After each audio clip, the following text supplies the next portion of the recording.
एक फेज में इंसान को मेहनत करनी है और मुशक्कत करनी है, और उसको मेहनत से ही जो मिलेगा वो मेहनत से ही मिलेगा। कभी भी हम ये नहीं कह सकते कि हाँ इस उम्र में आप अच्छे से पढ़ाई कर लो या मेहनत कर लो और पूरी उम्र आप जो है आराम करेंगे।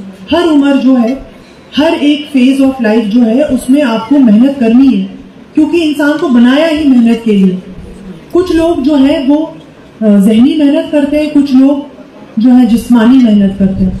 अगर हम देखें कोई भी इंसान, आप चाहे वो रिचेस्ट पर्सन भी क्यों ना हो, मार्क ज़करबर्ग ले लीजिए, इलॉन मस्क ले लीजिए, अगर आप ये समझते हैं कि वो मेहनत नहीं करते तो आप गलत समझते हैं। एक छोटे से छोटा मजदूर जो काम कर रहा है, बाहर रोड पे काम कर रहा है, और सबसे अमीर तर इंसान जो है, जो महलों में शायद मखमल के बिस्तर पे सोता है, उसको भी बहुत मेहनत और मुशक्कत करनी पड़ती है। हाँ, कुछ लोग दफ्तरों में या फाइलों में मेहनत करते हैं और उसमें अपना जो है नींदें भी गवा देते हैं, उनको नींद भी नहीं आती। कुछ जो इतने बड़े बड़े बिजनेसमैन हैं, जब वो घर जाते हैं तो उस वक्त उनको शायद नींद भी नहीं आती, क्योंकि उनको इतनी परेशानियां होती है और उनको इतना देखना पड़ता है कि इस बार ये नुकसान हो गया, उसमें उतना पैसा जो है, इतने करोड़ों रुपए का नुकसान हो गया, या इतना मैंने लोन लिया है, ये उनको परेशानियां होती हैं। और जब हम एक छोटा मजदूर देखते हैं, शायद वो जिस्मानी मेहनत बहुत ज्यादा कर रहा है, लेकिन जब वो रात को सोता है तो उसको पलक झपकते ही नींद पड़ जाती है। तो इसलिए दुनिया में किसी की भी ऐसी कोई कंडीशन नहीं जिसको हम कह सके कि वो बहुत ही आराम से। और जो ये बच्चे आज हम देखते हैं कि छोटे छोटे बच्चे 9वीं 10वीं 11वीं क्लास के बच्चे जो हैं, वो समझते हैं कि नहीं हमें बड़ी टेंशन है, हमें बहुत परेशानी है, और ड्रग्स का सहारा लेते हैं, क्योंकि शायद ड्रग्स इजीली अवेलेबल हो रहे हैं, और उसके साथ साथ उनको ये गलत फहमी है।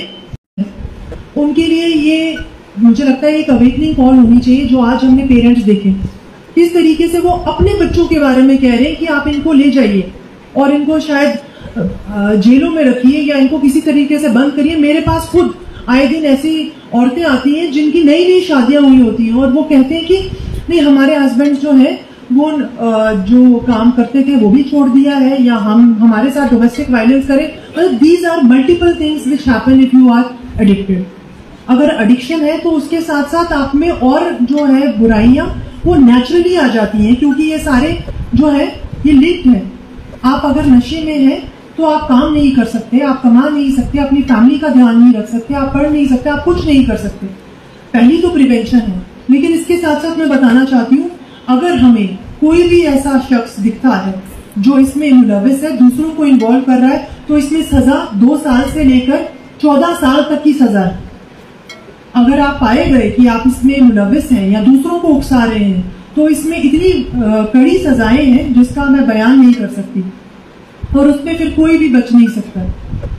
इसके साथ साथ मैं आपको ये भी बताना चाहती हूँ कि हमने इतने सारे प्रोग्राम्स किए, या आज भी कुछ लोग बोल रहे हैं कि हमें पता नहीं है कि क्या करें, हम इनको कैसे काउंसलिंग करवाएं। हमारे टोल फ्री नंबर्स हैं, हमारे डी एडिक्शन सेंटर के लिए प्रपोजल तो गया। आज मैं आपके पोडियम से बताना चाहती हूँ कि हमने सोपुर का ही एक बहुत अच्छा जो बिल्डिंग है उसको प्रपोजल में डाला है कि हमें एक डी एडिक्शन सेंटर जो है वो सोपुर में मिलना चाहिए, क्योंकि यहाँ की अपनी इश्यूज हैं और यहाँ से दूर हम भेजना नहीं चाहते हैं हमारे इन बच्चों को जो इसमें इन्वॉल्व है।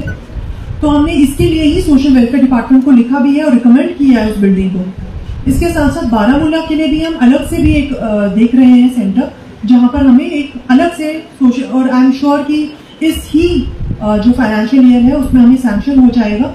We are fully on it. जो हमारे लेवल तक इश्यूज हैं, डिस्ट्रिक्ट लेवल तक हैं, वो था फाइंड आउट करना कि कहाँ पर हम इनको भी एडिक्शन सेंटर्स खोल सकते हैं। उसके लिए हमने बिल्डिंग्स आइडेंटिफाई करके ऑलरेडी सरकार को भी लिखा हुआ है।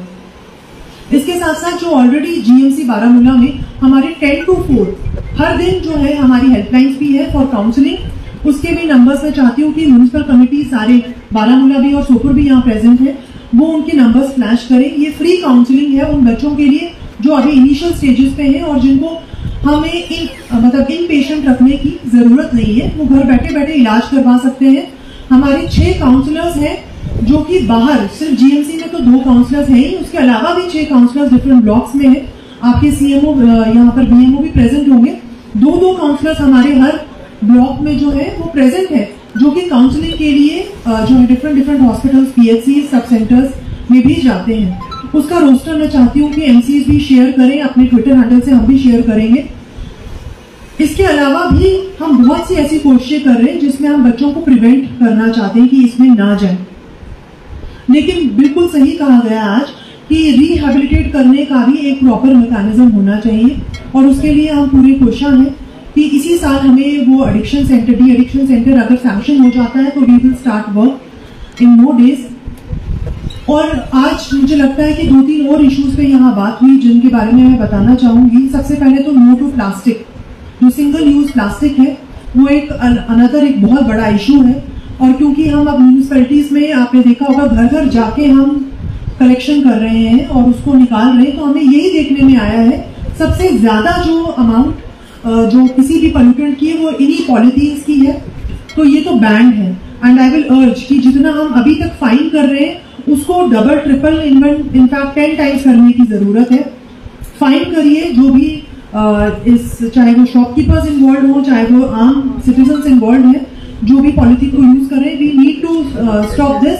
एंड ये फाइन से भी होगा और ऑल्टरनेटिव्स हम आपको, जैसे आज भी हमने देखा कि हमें बैग्स दिए गए, क्लॉथ बैग्स, वो आप भी जब भी शॉपिंग करने जाएं तो अपने बैग्स अपने साथ लेके जाएं। एनवायरमेंट को बचाने की जिम्मेदारी जितनी सरकार की है उससे ज्यादा हर एक फर्द की जिम्मेदारी है। एक हो जाए तो बन सकते हैं खुर्शीदो मुबीन, वरना इन बिखरे हुए तारों से क्या बात बने। इसे कीप ऑन, मतलब अगर हम ये सोचते रहे कि नहीं कोई दूसरा आएगा, हम गन मचाएंगे और कोई दूसरा आके उसकी सफाई करेगा, तो ये कब तक चलेगा?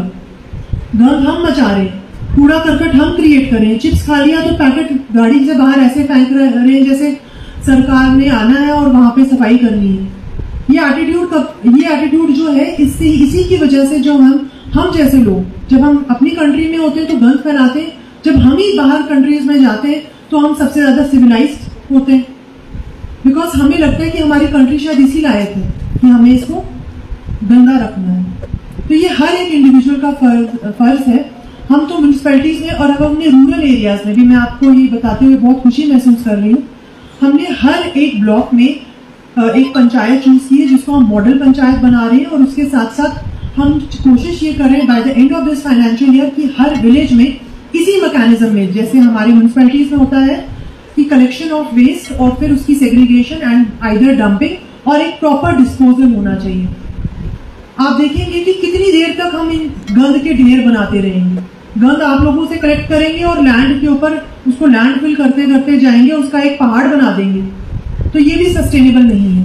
We have to find a mechanism कि जहां से हम गंद अगर कलेक्ट कर रहे हैं, या तो वेस्ट को ऐसे कंपोस्ट में बनाना है या उसको कंप्रेस करना है कि चाहे वो मिनिस्क्यूल या एश फॉर्म में हो जाए, या वेस्ट टू एनर्जी जैसे कुछ मॉडल्स पूरे कंट्री में भी चल रहे हैं। हम उस लेवल तक जाना चाहते हैं, बट इस सब चीजों में हमें आपकी जरूरत है, आपकी कंट्रीब्यूशन की जरूरत है। जो एरियाज म्यूनिसिपैलिटी में आते हैं वो तो है, लेकिन जो रूरल एरियाज में भी आ रहे हैं लोग, तो हम अर्ज करेंगे कि जो भी आप घर के अंदर कंपोस्ट कर सकते हैं जो बायोडिग्रेडेबल है, जैसे आपने केले का छिलका, आपके संतरे का छिलका हो गया, या आपके ऐसा वेजिटेबल वेस्ट हो गया, किचन वेस्ट हो गया जिसको आप घर में ही डिकम्पोज कर सकते हैं, तो उसको कूड़े वाले को मत दें। जो प्लास्टिक की बोतल है जो सिंगल यूज नहीं है, या जैसे शैम्पू की बॉटल्स हो गई, या आपके किसी लोशन की बॉटल्स हैं, वो आप जो कबाड़ी वाले को एक पुराना एक रिवाज चलता आया था कि हम उसको देते थे और फिर पैसे लेते थे, या कोई वो बर्तन भी देते थे, तो हम उसको रिवाइव करना चाहते हैं। और उसके साथ एक एडिशन करना चाहते हैं कि कोई भी ये रैपर या पॉलिथीन निकल रहा है तो उसको भी हमने एक प्रॉपर मैकेनिज्म से डिस्पोज करना है। वो झेलम में नहीं जाना चाहिए, वो हमारी नदियों में नहीं जाना चाहिए। ये नदियों का पानी हम पी रहे हैं, अब पता है आपके घर में पानी कहां से आता है? कहां से आता है? ये सारा सरफेस वाटर है। जब तक आप अपनी नदियों की नालों की प्रोटेक्शन नहीं करेंगे तब तक आपका जो पानी आएगा ना, फिर आप बोलते हैं हमारे पास पानी नहीं है, गंदा पानी है। क्यों?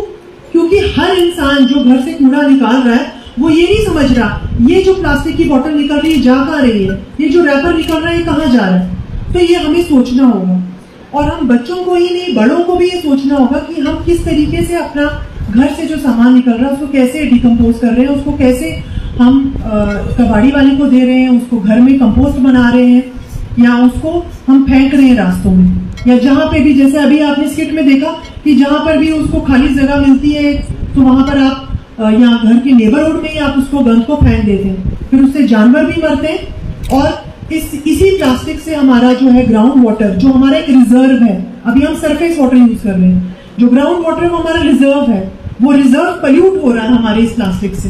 तो इन चीजों की नॉलेज जो है हमारे बच्चों को, बड़ों को, बूढ़ों को भी होनी चाहिए, क्योंकि ये एटिकेट्स हैं। जब हम स्कूल में पढ़ते थे तो मेरी आई स्टिल रिमेम्बर, मेरी बायोलॉजी की टीचर थी 9th क्लास में, and she used to tell me, Mrs Kharbanda, मुझे अभी तक याद है नाम उनका, मुझे जब आप क्लास से निकलते ये बिजली क्यों नहीं बंद करते? आप अफोर्ड कर सकते हो लेकिन कंट्री अफोर्ड नहीं कर सकती। आप शायद बिजली का बिल भी भर दो, जो मुझे काफी शक है कि आप भरते होंगे, या पानी का बिल देते होंगे, तो वो उस पर भी मुझे काफी शक है। लेकिन अगर आप भर भी दो, उतना बिल भी दे दो, लेकिन क्या आप अफोर्ड कर सकते हो कि आप इतनी बिजली आप जो है वेस्ट करो या पानी वेस्ट करो और बिजली बंद ना करो? जब तक आप ये समझोगे नहीं कि हमें अपनी हर एक बिजली को कंजर्व करना है, पानी को कंजर्व करना है, तब तक आप एक्सपेक्ट भी नहीं करिए कि हमें जो है पूरी विंटर्स में बिजली भी होनी चाहिए, पानी भी होना चाहिए, सब कुछ होना चाहिए। So there is responsibility. आज मैं एक और चीज के बारे में बहुत खुश हुई, जो आज बांध पाथर यहाँ पर हुआ। काफी लोगों ने बांध पाथर शायद पहली बार देखा होगा। हमारे साथ ACUT भी है, हमारे राकेश जी जो अभी इंडक्ट हुए IAS में। तो ये बांध पाथर जो है ये कल्चरल हेरिटेज है। पहले जैसे हर एक जो भी इवेंट होता था सरकार का, तो उसमें एक बांध पाथर या यहाँ के जितने भी कल्चरल आइटम्स होते थे, उसके थ्रू ये मैसेज दिलाया जाता था लोगों को कि आपने क्या करना है, because people use to enjoy also. आपको मजा भी आता था इनकी ये देखते हुए, और साथ में एक कोई मैसेज होता था, सोशल मैसेज। तो I am again very very happy to see revival of that culture. यहाँ पे जो बांध पाथर उन्होंने किया, उन्होंने भी प्लास्टिक के बारे में बहुत कुछ कहा और सफाई के बारे में ये कहा। और इसके साथ साथ मैं ये भी बोलना चाहती हूँ सारे म्यूनसिपैलिटीज को भी और जितने भी गवर्नमेंट ऑफिसर्स में हैं, सबसे पहले अगर तो ये जेम पोर्टल पे रजिस्टर हो जाए, सो दैट गवर्नमेंट को भी बड़ा आसानी हो इनको हायर करने में, क्योंकि एक नया मैकेनिज्म आ गया है। तो आई एनकरेज आप ही लोग अगर इसकी शुरुआत करें तो इसको हम बाकी जगहों में भी, रूरल एरियाज में भी, क्योंकि लोग कश्मीरी में समझते ज्यादा है, because it's our native language. हम अपनी लैंग्वेज में जो बात कही जाती है वो दिल को छूती है, तो शायद उससे हम ज्यादा सबक ले सकते हैं और इसको और तरगीब देने की जरूरत है। तो अगेन कॉन्ग्रेचुलेशंस, एंड इन ये पूरे जो बांध पाथर की टीम के लिए राउंड ऑफ अप्लॉज, बिकॉज हम अपने जो रूट्स हैं उनको भूलना नहीं चाहिए, चाहे नए तरीके से। और आज स्किट में भी इन्होंने बोला था कि मॉडर्न बर्थ गाओ, तो मॉडर्न बर्थ के साथ साथ हमारे जो पुराना ट्रेडिशनल कल्चरल एस्पेक्ट है उसको भूलना नहीं चाहिए, वो हमारी एक पहचान है।